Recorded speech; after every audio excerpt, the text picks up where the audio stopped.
Welcome to the 544 Port Podcast with your hosts, Justin Liberatore.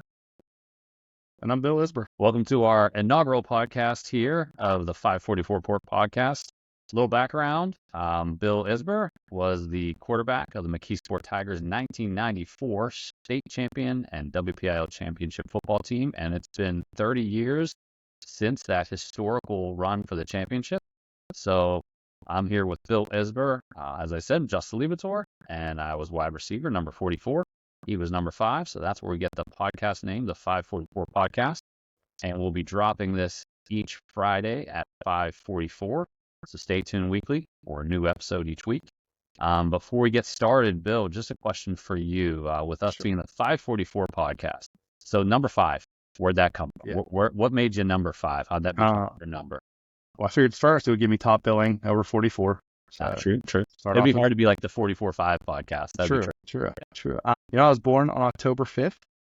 So the 5 comes partially from there. There was only 3 single-digit numbers offered at the time in McKeesport, 3, 5, and 7.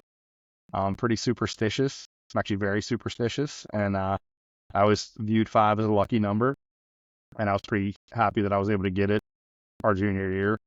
That none of the upperclassmen wanted it, being a single digit, and I was able to get it, and it proved to be lucky. So it worked out for me. I agree. Cheers to that. Cheers. Sorry, I drank while you were talking, but I'm giving you cheers. Speaking of, what are you drinking there tonight? Tonight I'll be having a little bullet on the rocks. Tasty. How about yourself? I'm going with a little TNT, a little Tito's and Turner's tea. Hoping that maybe we'll pick up some sponsorships from a local dairy farmer here, Turner's. Maybe they'll do our podcast here. The nectar of the Mon Valley.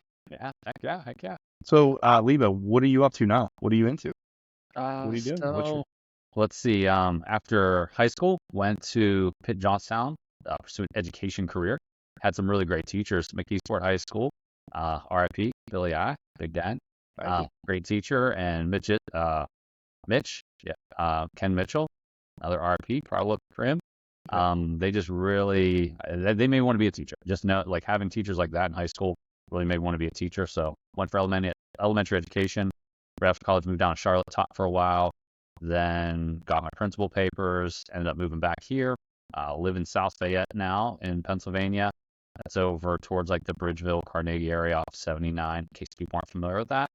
And taught there for a few years, then moved into a principal position out in TJ, which is a big rival these days of McKeesport. So tough game each year when we play. But I always wear my red and blue underneath the black and gold. So been in TJ for 17 years now as a principal, 3 years an assistant principal, and now this is my 14th year as an elementary principal. Got married, have 2 kids. Both my kids go to South Fayette. I have a son, Logan.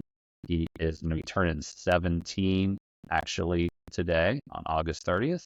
His birthday. Happy birthday, Logan. Cheers. Cheers, Logan. And then my daughter, Savannah, she is 15. She'll be turning 16 in February. So I'll have 2 drivers here soon. It's a little crazy. That's a lot crazy. Yeah. How about yourself? Where'd you go after high school? Where'd it take you? So after high school, it took me to Clarion University. I played football there briefly. I'm behind the great Chris Weibel, who still holds a lot of the passing records there. Football wasn't in my cards in college. Enjoyed Clarion, though. Loved the campus. Loved the atmosphere. Loved my roommates. Didn't want to leave. So did 5 glorious years there. No rush to get out. You're like the original Van Wilder, huh? Yeah, I mean, it started somewhere. Yeah, I loved it there. I had a great time. I think you came up several times. Oh, yeah. Had a good time there at the Autumn Leaf Festival. After that, I studied secondary education. I wanted to coach and teach. That's following my dad's footsteps, like you had said. Mitch, great teachers, great guys. You know, Mr. Geisler, just some great teachers throughout growing up in McKeesport. And but it didn't. I was kind of had a itch in the back of my mind that needed scratched, that I wanted to get into law enforcement a little bit. So I went and I worked for the Uniform Division of Secret Service for a year. September 11th happened, and I was able to get hired by the Air Marshals. I worked for them for 14 years, got to see the world for free, made some great friends, saw some very interesting places. The travel was pretty grueling on the body, and settling down and having a family kind of puts a damper on always being away from home. So shortly after getting married, I was able to transfer to another government agency, and I've been with them ever since. And we live kind of close to McKeesport, outside the area, but still follow the Tigers, still like to see the games. And my young son's starting to play flag football, so that's enjoyable to watch. And hopefully he has as much success and enjoyment out of it as we got. 100%, 100%. It's fun when you can pass that enjoyment on to the kids and then watch them play and enjoy and like the same For sure. As long as he's having fun, I'm happy. I hope I'm not one of those crazy dads who's not yelling on the sidelines. I'm more the dad who puts himself like by himself. Yeah. I just want to enjoy the game. I don't want to be talked to. I just want to watch him play and have fun and enjoy it. Right. So I gotta, why UPJ? I was going to ask you, what took you to UPJ? So just like in high school, so playing football, I remember, like obviously you play football, we had a championship team, people were getting recruited, things like that. And I had a few like opportunities. I remember Mercyhurst. I think it was Mercyhurst and Gannon. I had 2 letters of interest from them, but it was just to play football. Like they weren't going to pay me. And I feel like just being kind of immature, I'm like, dude, like I want to get money if I'm going to go play. Like I'm not going to free. Like I don't love it that much. Like I'm not going to beat myself up. So I was just like looking around, and I visited, education wise, I looked at Pitt and I looked at IUP, Pitt Johnstown, like small campus. And then IUP was like a little bigger campus. I never really wanted Pitt, Maine or Penn State or anything really big. I just liked, as I mentioned, I liked my teachers in high school, and I liked that relationship, like how we were able to be really close with the teachers. They got to know you got to know them. And I kind of wanted that feel when I went to college. I knew I wanted that same kind of, I wanted to be known and be able to like talk to my teachers and things like that. So when I visited UPJ, it just felt like a good fit. It was a small school.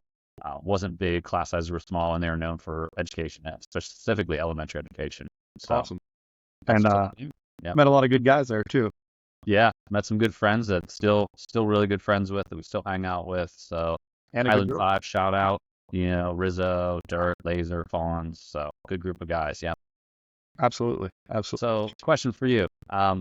Please. So you mentioned like as a junior, you got your jersey number as a junior, number 5, right? So you're a junior and you're going to be starting quarterback, right? For like this team. So as a sophomore, you kind of sat back, you had, was it Lynn Washwitz? It was. Quarterback, Yep. right? So were you backup? Because we didn't have any senior quarterbacks, I feel like, right? Yeah, I was Lynn's backup. Yeah. So you were the backup that year. So you're kind of waiting in the wing, seeing what's happening. We're running everything. You take over the reins, and they like switch the whole offense, right? We went no huddle. No huddle, wishbone, wishbone on no huddle. Explain the wishbone for those people listening that don't know what the wishbone is and why this is a little bit different than what most schools do. So first, got to give credit to Coach X. He's the mastermind. He's the architect. He's the mad scientist. RIP as well. Yeah. Sorry, I just lost my light.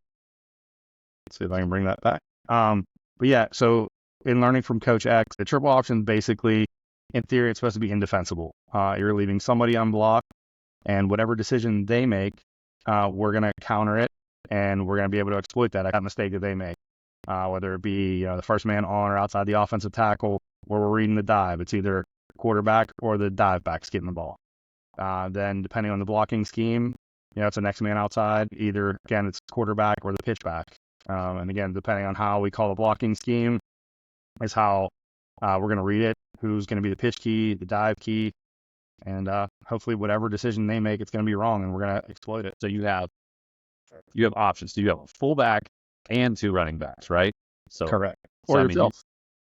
Or yourself. I mean, so your backfield, you have 4 basic running options on every play.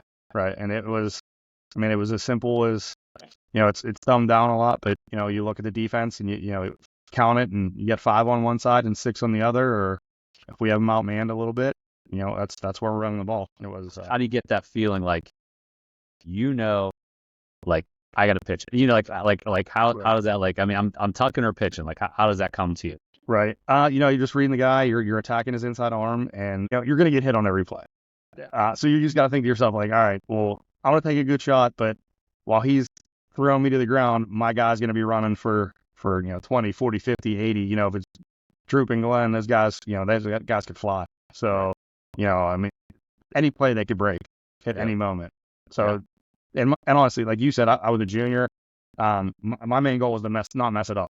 Jermaine, Glenn, Keontae, Casey, any of those guys, I was happy to give them the ball. I didn't have any selfishness about it. I wanted them to succeed. If they succeed, we succeed, and take what they give you. I know it's cliche, but it's the truth. True. Big team. Big team. Yeah, absolutely. So I'm gonna throw it back to you a little bit. Right. So you're a senior, right? You're working your way through. I want to know, what was now everybody said, everybody can say, oh, the game this, the game that. What was your favorite football memory that wasn't, us winning a big game or some play that you were involved? Like, what do you remember? What was your favorite thing about our team? Yes, as much as people hated camp, and I'm just the thought of going to camp. I mean, kids don't do that anymore. I mean, the dorm rooms, the things that we went through, I feel like that was the stuff that I remember the most. Is just the goofiness of the guys and the team coming together, and us just having to run hills, and just at that time it was not my favorite, but looking back on it, I sit there and think of us going away to camp, and that made us bond, and that made us come together in those times when we were just laying around on the floor dead from practices, and people just saying something goofy or doing something stupid.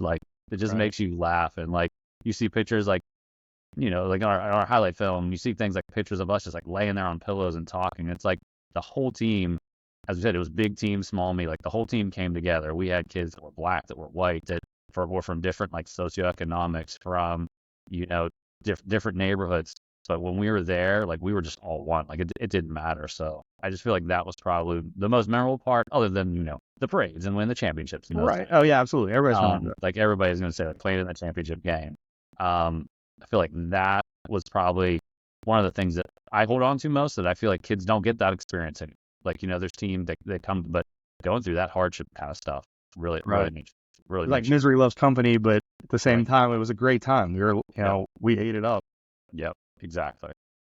Yeah, that is a great memory. I mean, I think it was your senior year. We got to go in the pool. We swam. It was our big reward at the end of the camp. We got to swim for an hour. Yeah. And people were out of their minds because we got to swim for an hour. Yeah. Right. Yeah, the smallest little thing. Exactly. Yeah, that was awesome. Good memory. So I was doing some math before we got on here, and so we went 15-0 our season, kind of unprecedented. We scored 415 points, and gave up 118 points. So they say defense wins championships, but we had a heck of an offense and a heck of a defense, I would say. As McKeesport's going to I guess tonight's their technically first week of the season. They had a game last week. They had a tough loss. It wasn't a division game. They're playing a team from another state. But as they're going into this first week of real meaningful football, think back we were going in to play Ringgold. What was your mindset that first game, that first time out on the field? Everybody out there, we're playing Ringgold that first game, first snap, first feed. What was that feeling? Right. What was your mindset going in there to lead this team out there? So I had a whole bunch of things going on. Yeah, I'm nervous. I'm definitely nervous. My main thought was, hey, don't mess this up. All these guys work so hard. Don't mess it up for them, was number one. Number two, as weird and as stupid as this was, everybody in the backfield wore black socks. My dad hated black socks, and he was like, you can't wear those. And I was like, I got to be part of the team. I'm wearing black socks. So I think it was this first or second drive, fumbled. And, we ended up it was a great game. Everybody did well. We ended up winning by 20 some points. It was 48 something. But I remember after the game, my dad was like, see, you wouldn't wear those socks. You guys wouldn't have been turning the ball over. You were too worried about how you looked versus how you played. And I was like, all right, I get that. But it just, the nerves of the game and the petty little things about, looking good to play good or getting along or fitting in with the team. And it was stupid things like that it shouldn't have mattered. Right. But it's a memory that sticks with you. And I just remember being relieved that we won.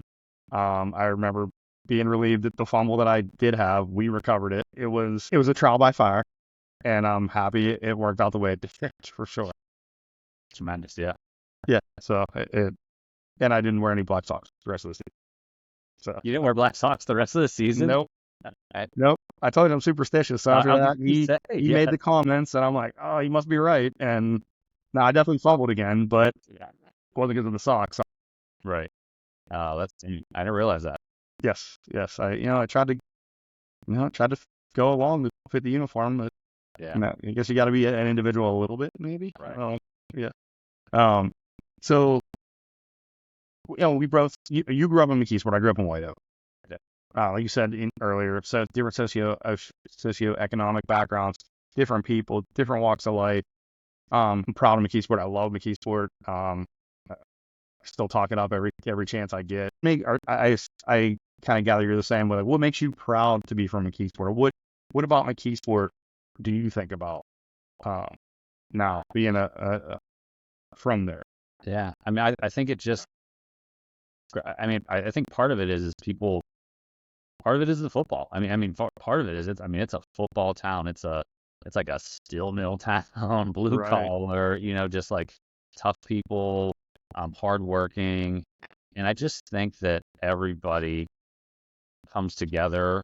I don't know. I think it's just it's just a rich history of, it was a city, like the city of McKeesport. Like it was Oh yeah. legitimately a Yep. city on a river. It was booming at one time back in the day. And like Yeah. parents went to high school there, graduated, like we lived there, just like people like grow up and they stay there because they have that pride for that, or they stay close, or they always keep their ties close. So I think when you have like a good something to latch onto, and I feel like football was that thing that we always latched onto and could gravitate to and be a part of.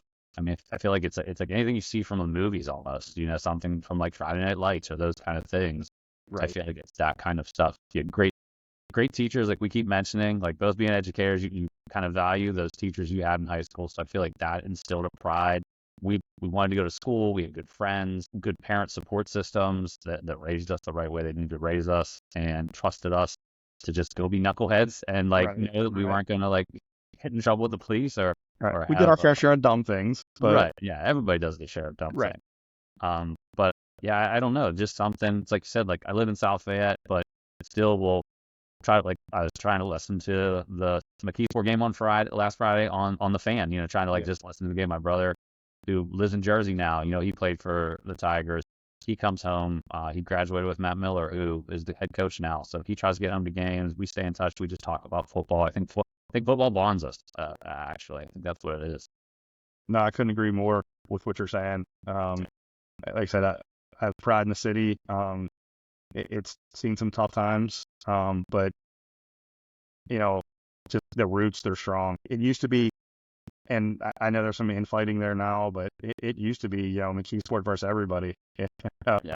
If I know, and kind of switching gears a little bit, our basketball team, when we ended up losing, I kind of giant fight with the opposing team, but it was it was Yep. all walks of life in McKeesport fighting together for McKeesport, Right. Yeah. not That game was at Clarion too, wasn't it was at I recall? Clarion. Yes. Small world there. So maybe you want to go there. Yep. I want to go fight them all the That's time. it. Everybody versus McKeesport all the time. Yeah. But no, it still have a lot of pride in the city. All right. You say switching gears. So, who was your like inspiration to play football? So talk about like what got you into football. Who made you want to play football? Did you have a favorite athlete? Was there something that you watch, like kids nowadays, Patrick Mahomes or this that or the other, they're watching these people? Was there somebody that you watched growing up and was like, man, I want to be like that, or just that really got you into football? Right. Pittsburgh Steelers. I remember watching the Steelers forever growing up. Yeah. But honestly, my dad, he was a football coach. He coached at McKeesport. He coached at Sarah. A lot of his friends were coaches. Both my parents worked, so after school, I would get off the bus, and my dad would take me right to football practice with him at Sarah. He would, he'd stick me with the trainers, the managers, and he would say, I'm going to work with the linemen. Here's a ball, here's some bags. I remember, building forts or running through the tires or, running the cones or just doing different dumb drills or making up drills on my own at the field just to keep myself busy for 2 hours while they had practice. And trying not to make the managers mad at me. while they were kind of keeping an eye on me for my dad who was coaching. And I got to see his players, and I got to see how he interacted with them, and how they prepared for the games, and how they, had a passion. And I couldn't even tell you who the player was, but I remember as a little kid, that player got hurt, and it was one of the last couple games of the season, and I remember him trying to run off whatever leg injury he had, and he just couldn't get back. And I remember him bawling his eyes out. And at the time, I was like, that's dumb. You'll play again some other day. My senior year, halfway through the season, I broke my leg. And and I'll be honest, I was bawling my eyes out because I didn't know if I would ever play again. And, that game that you love, it gets taken away from you in the blink of an eye. And I flashed back to that guy who was on Sarah's football team, and I got it. I got exactly what he was going through. Luckily, I was able to play again at Clarion. I never played, but I was on the team. I got to practice. I got to meet a great group of guys up there too. But that camaraderie we had, it was special. It was a special team. We have phenomenal athletes, absolutely, but we had such a bond too. Growing up, like you said, at camp, just getting closer, going to wing nights, Blaine Hill, all these different places, going out to eat wings or going to movies, just as a giant group of kids, different parties, everything. It was just we were just we were such a bond that I don't think that could have been broken, no matter who we played or what happened. Probably rambled there a little bit, and I apologize for it. No, it's good. So what was the question? Yeah. I don't know. Something about a hero, but okay, yeah, probably my dad. Yeah. So, yeah. No, you answered it. You said, you like watching Steelers. Your dad got you into football, so yeah, that's awesome. Yeah. I still can remember the first time I met Bill Isbir. I don't know if you recall this or not. Little Tigers? McKeesport Little Tigers, yeah. Yes. I was only playing. I hate football. My dad made me play. Okay. So my dad was like, he made my brother play. It was like, I still remember him playing. He played for like White Oak. He didn't play Little Tigers. He played out for White Oak. Right. Out there. And I just remember he was like, you're either playing football or you're digging out the hillside like for this summer. And I'm like, I play football. Football. Definitely football. I'm not digging that hillside out. But I still remember like talking about like getting hurt and crying. I remember like the first time doing, I can't remember what it was called, but it was like you're in the center of the circle and there's a bunch of dudes from like Bull in the Ring. Yeah. Yes. It just getting like crushed. Like just turning, like you just turn and they just have to hit. You just have to keep turning and hitting people. I just remember that like crying, like this is horrible. Like what am I? Like this is the worst idea ever. Like why is he doing this? This is torture. Right. But stuck with it. Played. Like I had some LBs on me back then. I was like an outside linebacker or something. I don't know. But it was fun. But yeah, I remember your dad coming down one time and bringing you by. And meeting you at one of our practices. I remember that too. And I was like, oh, Dad, I want to play. Like, Justin, he's awesome. He's, we're starting to form our friendship. And he was like, well, you can't now. It's like 2 weeks into the season. Right. And I was going to play the following year, and I ended up playing for McClure, our middle school instead. Right. And I think I played maybe 1 year there and then ended up with McClure. I was playing with McClure. I think maybe like because I did like band for 1 year in the middle school, and I was like, what am I doing in the band? I'd rather go play football. So drummer. Yeah, right. That didn't last long. No, that didn't take. No, it didn't take. I mean, how hard is getting some sticks around, right? I probably could have turned pro at that. I don't know. Hey, there's still a chance. True. Yep. Yes, never too old to learn. So, like piggybacking on what you were just saying. So, who were your roles? Who got? I mean, you said your dad kind of made you play, but then. Who else led the way for you? I agree. You watch the Steelers growing up, but I think probably like my brother, just having an older brother, he wore number 44 for the Tigers as well, graduated 92, was on a 91 football team that did pretty well. I mean, they're not comparable to us. They're okay. Yeah. Probably, yeah. I mean, they had some okay running backs, quarterbacks, things. But I still remember going, so I think I was probably a freshman when he was a senior, and going to the game that they lost to Upper St. Clair. We played it was at North Allegheny, and I remember being there with my family and just seeing them lose and seeing the guys so upset and stuff like that. And just, it's like, I don't know, I just always looked up to my brother. So he was a good football player. So I think just wanting to kind of like break out of his shadow because I feel like I was always little Leeb, it's always little Leeb. So I want to kind of do something and be something like not just his little brother in any kind of sports. So that's the one thing. You always look up to your brother, but you always want to kind of get out of that shadow too. So I think that's something that kind of motivated me as well. Yeah, I mean, absolutely. And I think you were pretty successful in that. he doesn't have one of those. I don't think he has one of those. I don't think he has one of those. So, No, not at all. So, thanks. So good luck. Better luck next time, D.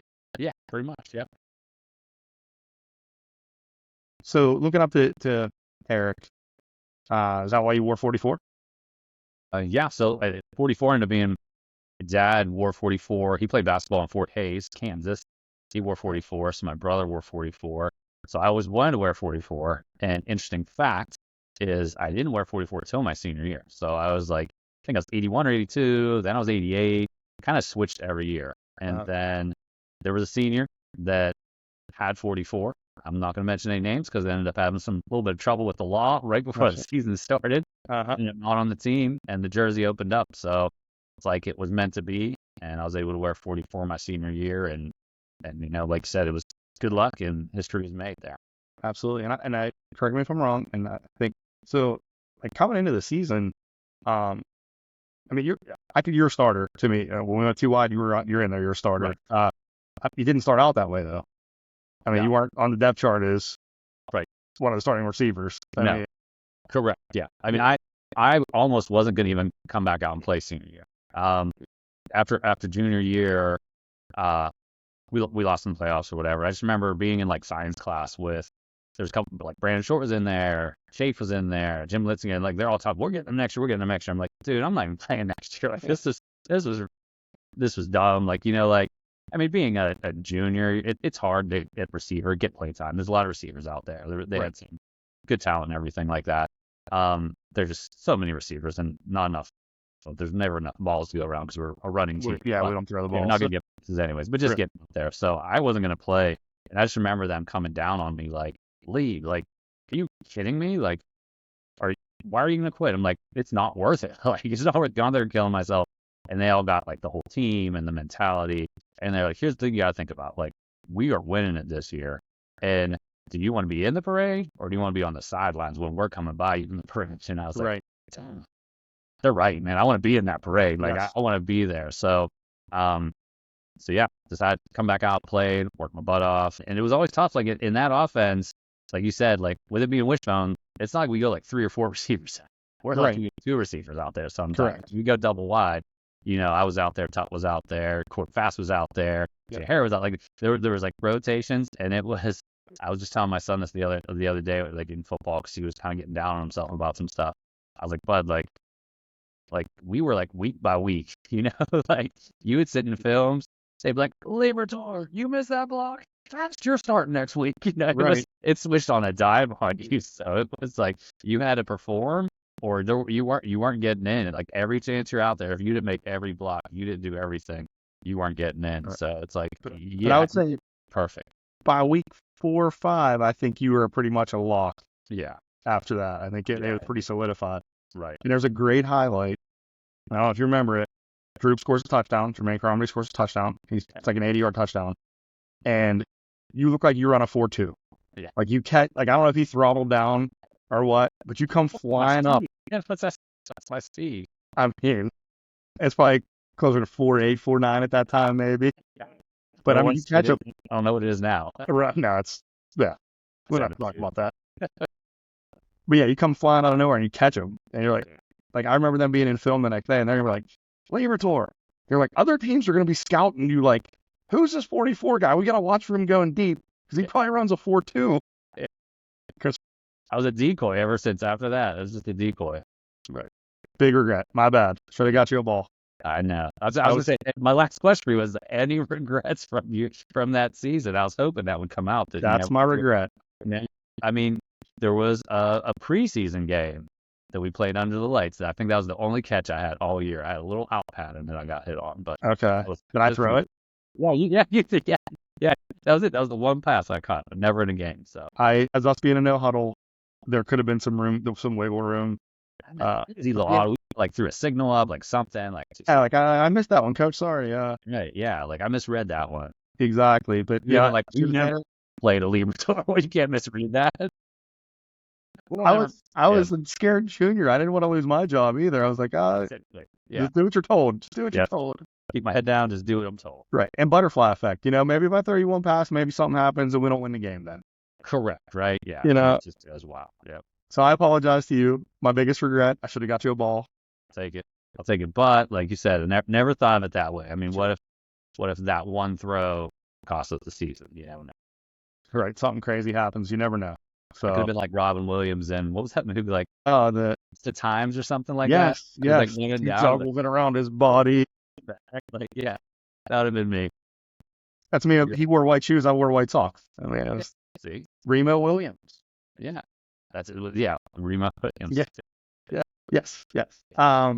So we talk a lot about football. We talk about McKeesport. Then you guys had a storybook senior year. Like Yep. you guys, I mean, we won football, we won basketball. Chip won wrestling. Guys killed it in track. I mean, I think like the tennis team was even like every your class was just super athletic, super talented, academically, athletically. They killed it in sports. But like, what was your favorite memory, or what was your favorite part about just your class that didn't involve sports? I mean, you guys obviously killed it in sports. Yeah. So like, what else? Like, I'm trying to think. That's a good question outside of sports. I mean, I think, it's interesting because like the way McKeesport was, you had people that came from, we already talked about different areas, but you had different schools. We had like two different middle schools that came together in high school. So you had like Francis McClure, which was mainly our White Oak people, and then we had Cordell, which came from, like mostly the McKeesport people. And there was like a great group net of Cornell people that, we didn't get to know growing up because they didn't come through our schools. And so we had a close-knit kind of group of friends that we met through like Miss Newsie's class and friends that I got along with that, you didn't really socialize with because you didn't live near them. They were on the other side of town or something like that. So I think just making those friends with people that we didn't grow up with, like they weren't in our clique, like in our families of friends that like grew up together and vacationed together and, went to Conneaut together, those kind of things. You met other people and then created really good bonds with them. And then some of us went to prom together, and like Right. being in so many groups, like I feel like, yeah, I played football, I played basketball, but I was on like the newspaper. I was part of National Honor Society. I was in senior class VP, like those kind of things, like just being very well rounded and having like parts in different groups and being able to go to anywhere with anyone at any time. I thought that is kind of memorable. Is that like I talk, having kids right now that are in high school, like that's a hard thing. Like my son plays lacrosse, now he's playing lacrosse. He played football, now he's just playing lacrosse. But it's like trying to branch out and make sure you're doing more things than just a sport, getting involved in other things and having friends in more than just one small knit group. Like my daughter's really good at that. She has friends, she plays volleyball, but she has friends that don't play volleyball that run track, and she can mingle a lot. I feel like my son stays more of a smaller circle, like our neighborhood circle of friends. It doesn't branch out too far. And I just think having that in high school, of having that broad breadth of friends that you can just say like, oh yeah, I hung out with them this weekend, or I hung out with them this weekend, or when you're in school, you can socialize with a bunch of different people, and you're not just a jock, or you're not just a nerd, or the band, or the geek, or the stoner, or those kind of things. Like we hung out with everybody. Like it was just like you got along with everybody, and there was no judgment either. Like it was just you can go to a party and not be judged if you didn't participate in something other people were participating in, or if you didn't do something that other people they just hung out. We're happy to just hang out and talk and chill. So I think that is probably outside of sports. Right. That's one of like the memorable things, is just being kind of in a broad group. Excuse me, I couldn't agree more with that statement.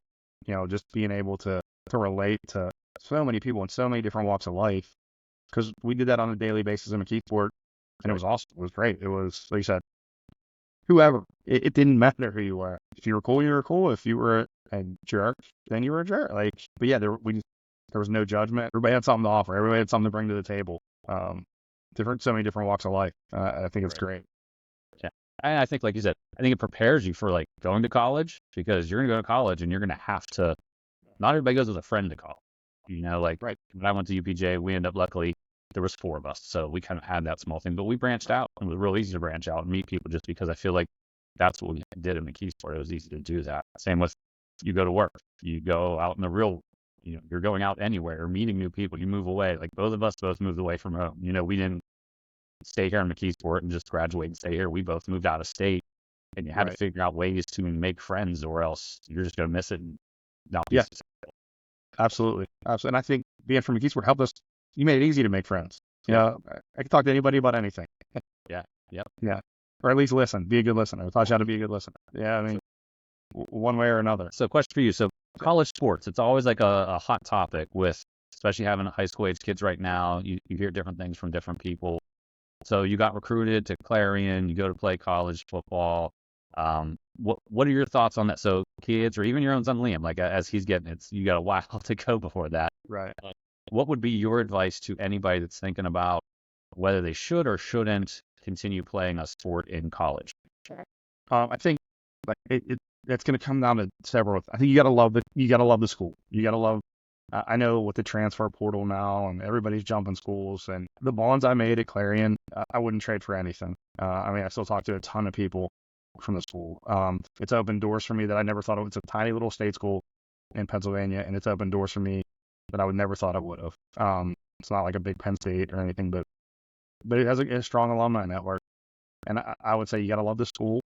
I would say you got to love your major, because I mean, what's it's like 0.01% of people play professional sports. So I mean, it's not gonna. You got to plan that's not gonna happen. I mean, get your education while you can. Love the school, love your major, meet people, network. Don't just sit in a dorm. I know there were some people who went to Clarion, they would go home every weekend, and that was cool. They had friends at home. But I don't know if they got the same experience. I was forced to stay up on campus because of football. So starting to make friends with the football guys. Football guys know the girls.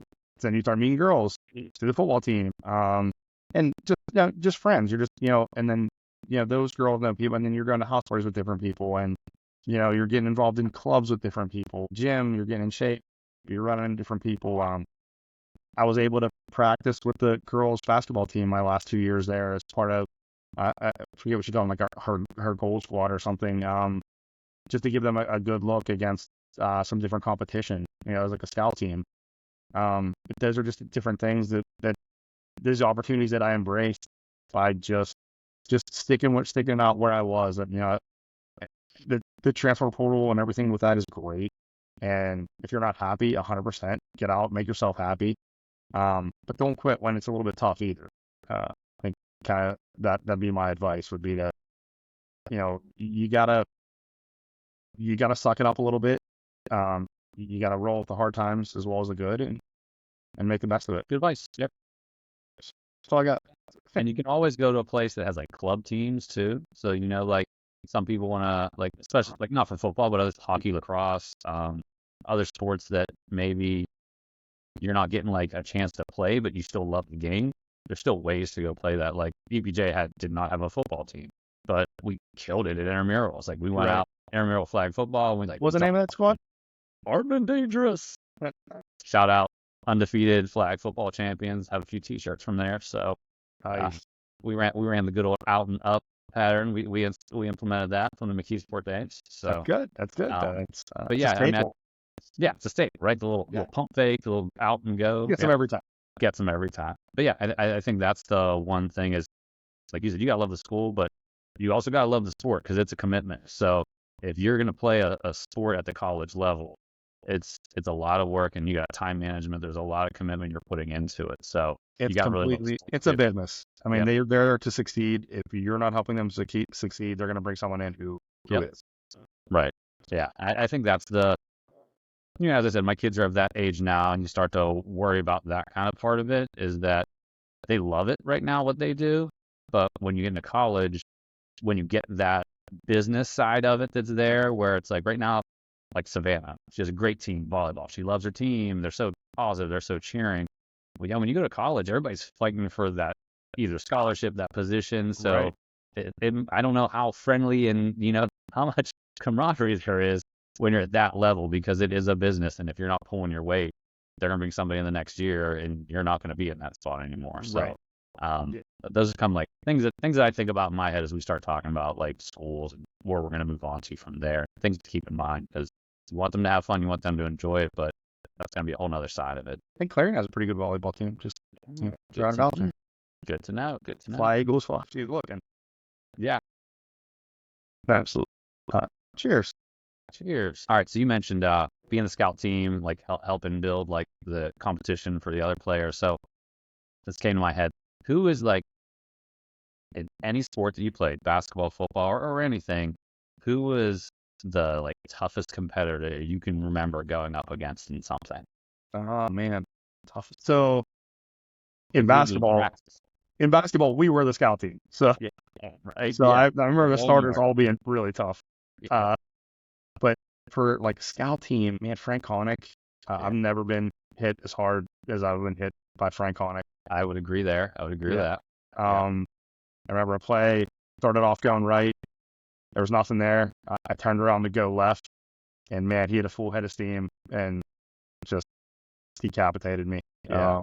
He hit me so hard that I didn't even know I got hit. I just was laying on the ground. Yeah. Next thing you know, right? Like, yeah. Like, how did I get what happened? I just black out. Yeah. Probably Frank for football. I mean, hoops, the bomb squad guys, like Third, Bob, Steve Menifee. Like, I mean, we had a good hoop squad too. I mean, they were tough. Yeah. Brandon could ball. Yeah, it was, Nick B, bomb squad too. Shout out. Those guys could hoop. And, but I gotta say Frank was a beast. Yeah. I still remember so it was my junior year and like, he's at like tight end and he was just funny, man, right? Like he's just like, he's a goofball, like whatever, but he could kill. So he's playing tight end. I'm playing like outside linebacker just with the bag arm thing on. Yeah. And just like, he's like, all right, Liberatore, come on. He's like, just take it easy on me. It was camp. It was something like, it was like 3 days and it's like the last practice at camp. And you just going through the motions. He comes up, he's like holding me up. I'm just like kind of, running with them. Of course, they yell at me. So he's not going to get any better if you're not giving it your all. I'm like, hey, he said it. Like, I'm like, he's going to tend to me. He's like, you better knock him on his ass next time. I'm like, okay. Get up there. I'm like, I don't know, Frank. I go, he just like deflates me. I'm just like off my back. I'm like, trying to make it better, coach. I don't know. So that's what happens when you go full force. Yeah. Yep. But I mean, with some legendary players, and there might not be a player who has more stories, like Frank Con stories. I mean, like they're legendary from our era, at least. I bet every person we talk to, and we get some people coming on here and some guests, I bet everybody could have like that should be like, hey, tell me Frank Collins stuff. Like, 100%, 100%. Like, story for sure. Like, here's a quick one. The first game, we're all lined up. They're doing we're doing the offensive walkthrough. I'm just standing there watching. I'm the backup.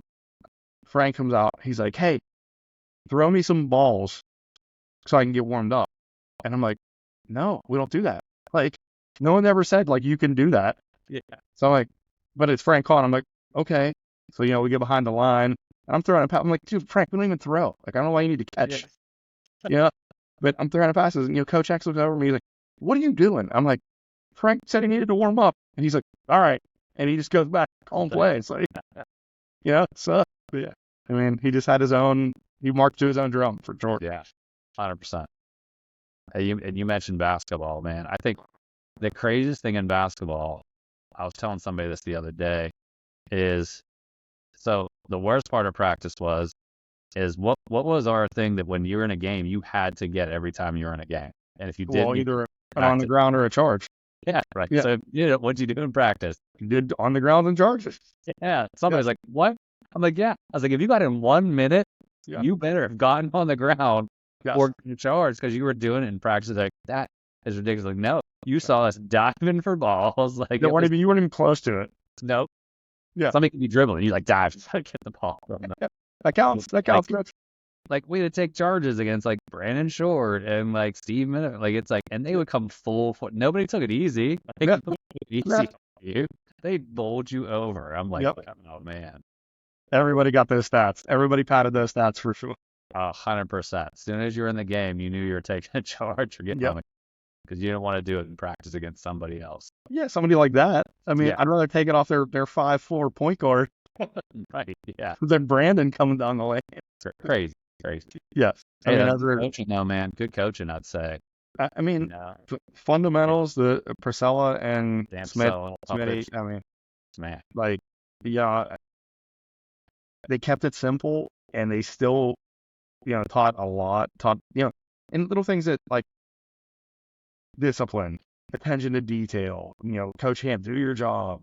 I Yep. mean, it's still stuff that sticks with you. I also think just like the importance of like role players. Like we weren't starters on the basketball team, No. but we were ones that like followed everything. Like, you wanted me to do something, I did it. I listened. I gave 110%. Like that mentality of a coach to instill that in kids is that, you're not going to be you might not be a starter, but you're important to this team.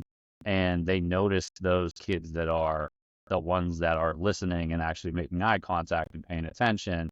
I just know that from like coaching kids. Like I've been coaching kids for the past 10 years as my kids grew up, and being a teacher and a principal, it's a little bit easier to do. You have that background of dealing with kids, and sometimes parents are like amazed by the control I have of those kids. But it's like, because they know like that's the one thing I expect is you're just paying attention. Like you might not be good at basketball, but at least pay attention to me while I'm talking. Like listen to me while I'm talking and instructing, and you'll be fine. And you'll be okay.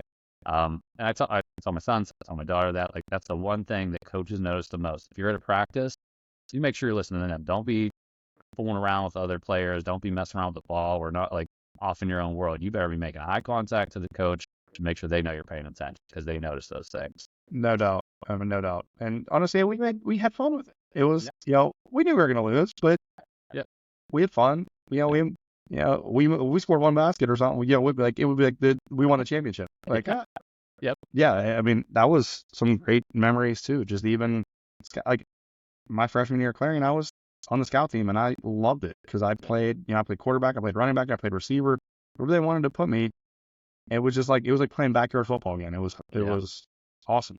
And I enjoyed every minute of it. So yeah, I think you're spot on with just the eye contact and the being engaged in what's going on. You can't beat that, for sure. Well, back then in football, if you weren't engaged, they would have just got you face mask. Give you a little rattle the cage. Yeah, they would have got you engaged real quick. Real quick. Yeah, I don't think you can do that anymore. That either. So they frown on that now, I guess. Yeah, maybe we'll have to talk to the current coaches and see where that level is at these days. I don't think it's there. I think so. I don't think we even have to ask. I'm pretty sure we know the answer is. Yeah, I think we can get that. So this is our podcast. I mean, this is kind of the format we're working with. Yep. We're gonna have some guests, right? 100%. I think we got a pretty good season lined up here. So we're going week by week. So each week have some new guests on, talk a little bit about our season of football, see where they are, how they're following this year's season of football, or what they've been doing with McKeesport lately. Yeah, it's please tune in, please subscribe, please. I'm not familiar with the lingo. What are we asking for? Just listen to us. Yeah, I think you listen. I think you subscribe. I think you could subscribe to the podcast. It'll be on Spotify, and then also this will be posted to the YouTube channel. So cool. We'll be getting that out, sending that information out. So I think people can go on the YouTube channel and watch this, or if they subscribe to the podcast through Spotify, I think it'll just get uploaded to them every Friday at 5:44 when this drops. Nice. Yeah. I enjoyed talking to you. I had an awesome time. I'm looking forward to talking to some of the other guys that haven't seen in quite some time. Yeah, I mean, there's a few I think on our lineup that I haven't seen in years. Being away in like I said, North Carolina for years and then coming back and living over on kind of an hour away on the other side of town. You get to see some of the guys come back for McKeesport games at least once a year. Head down to Cal's Cantina, have a few drinks, enjoy a game, see some guys there, which is always fun. But there's still some that I know that I haven't seen in a long time. So looking forward to getting them on this podcast with us and catching up with them. 100% agree. I'm going to throw a shameless plug out now too. Our classes, 95 and 96, are going to have a joint class reunion. Not this year, but next year. So if you're from those classes, it is. I'm sorry. I said it's ours. Yep. Yours. Yep. Our two classes. And it's going to be the Friday after Thanksgiving of 2025. I don't know the date off the top of my head. I think it's the 28th, but I could be wrong. There's going to be ticket sales starting soon. I already bought mine. I'm looking forward to going. I think the joint reunion is a great idea. Like I said, I loved your class. You're my man. Love you. Love hanging out with you. So, your class and my class together, I didn't want to miss it. 'Cause I want to catch up with people who aren't going to be around. So, Yeah. again, shameless plug, but that's why we're here. Awesome. Yeah, exactly. Hey, to plug McKeesport and hopefully get some listeners. So Exactly. So, all right. Well, best of luck till next week, Isbir, and best of luck to Coach Miller and the Tigers taking on Peters Township tonight. We wish them the best of luck. Hope they bring home a victory, and maybe we talk celebrate next week with our guests. We got to keep that a surprise. Keep that a surprise. We get people to tune in. Think maybe let's see. And we got some interesting people lined up. So hopefully it all works out with scheduling, and we'll see how it goes. Well, let's do cheers to 30 years, buddy. Cheers to 30 years. Talk to you soon.